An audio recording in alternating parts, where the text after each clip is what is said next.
혹시 이런 생각해 보신 적 없나요? 어떻게 하나의 오래된 문서가 오늘날 수많은 사람들의 믿음을 지탱하는 서로 다른 두 개의 성경이 되었을까요? 오늘은 바로 그 놀랍고도 흥미진진한 이야기 속으로 한번 들어가 보려고 합니다. 최초의 성경에 모음이 없었다고요? 이게 무슨 뚱딴지 같은 소리냐고요? 그런데 이게 진짜 사실입니다. 우리가 아는 성경의 이야기는 바로 이 미스터리에서 시작되거든요. 글자는 있는데 소리가 없는 책이라니. 대체 무슨 의미일까요? 자, 이걸 보시면 뭐가 떠오르세요? 아마 대부분 The cat sat on the mat 이걸 생각하셨을 거예요. 그쵸? 하지만 이게 The cat sat on the mud 일 수도 있잖아요. 이처럼 모음이 빠지면 의미가 완전히 달라질 수 있습니다. 바로 이게 수천 년 전 고대 성경이 품고 있던 거대한 미스테리였습니다. 고대 히브리어는요. 지금 우리가 쓰는 글자 체계랑은 좀 달랐어요. 이걸 아부자드라고 부르는데 아주 독특한 시스템이었죠. 뭐냐면 글자에 오직 자음만 적는 거예요. 아니, 그럼 이걸 어떻게 읽었냐고요? 신기하게도 당시 사람들은 이걸 다 읽었습니다. 왜냐하면 성경을 거의 외우다시피 했거든요. 그러니까 자음만 딱 봐도 아, 여기엔 이 모음이 붙어야지 하고 바로 알았던 거죠. 정확한 발음은 사람들 사이에서 입에서 입으로 그렇게 생생하게 살아 숨쉬고 있었던 겁니다. 그런데 이 방식 때문에 정말 거대한 미스터리가 하나 생겨버렸습니다.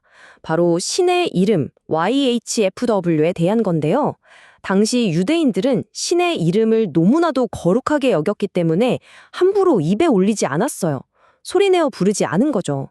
그러다 보니까 시간이 아주 오래 흐르면서 글자는 남았는데 정작 그 이름을 어떻게 불렀는지 그 모음 발음을 다 잊어버린 겁니다. 우리가 지금 야훼나 여호와라고 부르면 것들요. 전부 후대에 아마 이랬을 것이다 하고 추측한 발음일 뿐이에요. 놀랍죠? 자, 이제 이야기의 무대를 옮겨보겠습니다. 역사를 바꾼 엄청난 전환점이 찾아오거든요. 바로 히브리어로만 존재하던 성경이 사상 처음으로 다른 언어로 번역되는 순간입니다.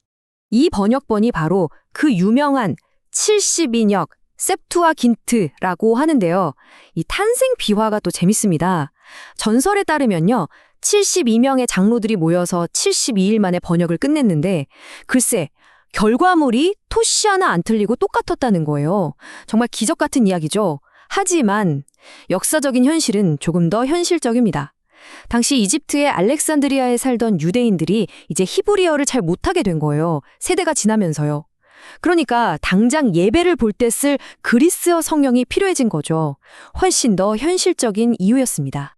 자, 이렇게 한쪽에서는 그리스어로의 번역이 한창일 때 다른 한쪽에서는 정반대의 움직임이 있었습니다. 아니다. 우리는 히브리어 원문, 이 원본을 완벽하게 지켜내야 한다. 바로 이 사명을 띤 사람들, 마소라 학자들이 역사의 무대에 등장합니다. 이분들의 방식은요, 와, 정말 존경스러울 정도로, 아니 거의 집착에 가까울 정도로 정밀했습니다. 첫째, 원본에 있는 자음은 한 글자도 건드리지 않았어요. 이건 신의 말씀 그 자체니까요. 둘째, 그 자음 글자 위아래에 아주 작은 점이랑 점 같은 걸 찍어서 정확한 모음 발음을 딱 고정시켜버렸습니다. 이걸 니쿠드라고 불러요. 셋째, 그냥 읽는 게 아니라 노래하듯이 낭송했기 때문에 그 음률을 표시하는 악센트 부호까지 넣었고요. 그리고 마지막으로 이게 진짜 대단한데 필사하다가 실수할까봐 책 한 권에 들어간 모든 단어 수, 심지어 글자 수까지 일일이 다 셌습니다. 정말 대단하죠? 그리고 이분들의 노력이 그냥 헛된 집착이 아니었다는 게 20세기에 와서 아주 극적으로 증명됩니다. 바로 사해사본이 발견된 건데요. 이게 마소라 본문보다 무려 1000년이나 더 오래된 사본이었어요. 그런데 비교를 해갔더니 세상에 95% 이상이 똑같았던 겁니다. 1000년의 세월 동안 거의 변함없이 원문을 지켜냈다는 정말 소름 돋는 증거죠. 자, 이제 무대 위에는 두 개의 아주 권위 있는 성경이 나란히 놓이게 됐습니다. 하나는 원본을 지켜낸 히브리어 마소라 본문. 또 다른 하나는 새로운 세대를 위해 번역된 그리스어 72역. 그리고 바로 이 두 갈래의 길이 앞으로 유대교와 기독교와는 두 거대한 신앙을 나누는 결정적인 분기점이 됩니다. 자, 여기서 길이 딱 갈라지는 겁니다. 유대교 그리고 나중에 종교개혁으로 탄생한 개신교는 이 히브리어 마소라 본문을 구약의 최종판으로 인정합니다. 하지만 초기 기독교 공동체는 달랐어요. 이 사람들은 대부분 그리스어를 썼기 때문에 자연스럽게 그리스어 70인역을 자신들의 성경으로 받아들인 거죠. 바로 이 선택의 차이 때문에 오늘날 카톨릭이나 정교의 성경을 펴보면 개신교 성경에는 없는 외경이라고 불리는 책들이 더 들어있는 겁니다. 아니, 그럼 유대교 지도자들은 왜 굳이 히브리어 본문만 고집했을까요? 나름의 아주 확고한 기준이 있었습니다. 서기 90년쯤에 모여서 딱 3가지 원칙을 정해요. 첫째, 언어.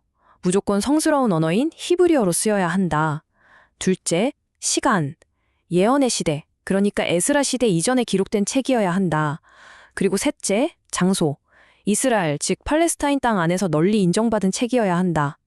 이 엄격한 기준을 들이대니까 당연히 그리스어로 쓰이거나 나중에 추가된 책들은 정경에서 빠지게 된 거죠. 그런데 사실 여기에는 또 다른 아주 현실적인 이유가 숨어 있었습니다. 당시 막 떠오르던 신흥 종교, 기독교 때문이었죠. 기독교인들이 바로 그 그리스어 70인역을 들고 다니면서 사람들에게 이것 봐라, 여기에 예수가 메시아라고 다 예언되어 있지 않냐라고 주장을 하기 시작한 거예요. 유대교 주류 입장에선 굉장히 큰 위협으로 느껴졌겠죠.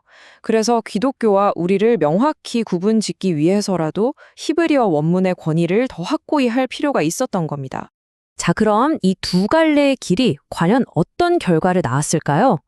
지금부터가 정말 흥미진진한 부분입니다. 단순히 책 몇 권이 더 있고 없고의 문제가 아니었어요.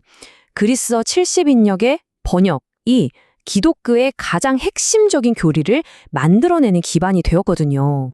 번역 단어 하나가 어떻게 교리를 만드는지 한번 보세요. 정말 놀랍습니다. 예를 들어 이사야서예요. 원래 히브리어 원문에는 알마, 그냥 젊은 여인이라는 단어였어요. 그런데 70인역 번역가들이 이걸 그리스어 파르테노스, 즉 처녀라고 번역을 합니다. 그리고 신약성경 저자들이 바로 이 번역을 인용해서 예수의 동정녀 탄생 교리를 뒷받침하죠. 또 시편을 볼까요? 히브리어로는 카야리, 사자처럼 내 손과 발을 이라는 좀 모호한 구절이었는데 이게 그리스어로 번역되면서 오륙산, 그들이 내 손과 발을 찔렀다는 아주 구체적인 문장이 됩니다. 십자가 처형을 떠올리게 하죠.